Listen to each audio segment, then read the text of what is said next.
Breaking news, pinyalnya sampo 54 cete mapor malom. Delhi pen ke bana ronre sikhor bolpothar police checking ke dalong ke Abdullah lapete bahini katinang. Katinang cek abang pamen lake Rosil Ari atau tingkani korapi apo men lake Sarafot Ali arong lake Ujari Hasapur Uttar Pradesh pusi pakeko. Apa ini katinang cek abang lake Basen Hafid atau tingkan hongke rapi apo men lake Apul Rafid pusi pakeko. Apa katinang cek agari anambal lake UP 108 T8952 ben sikhor kartun kadogobe kartun Faruk Lira kartun kod.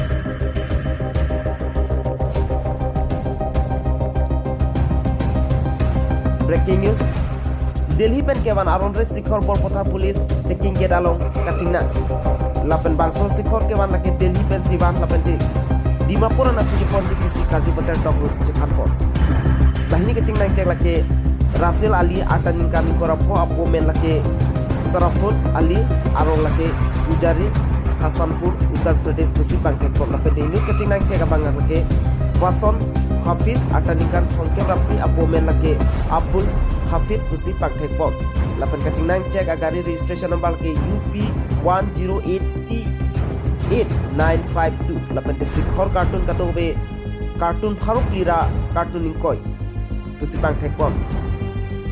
Ngong korapan berita pang dapon Lawrence Hite, News 24 Karbiango.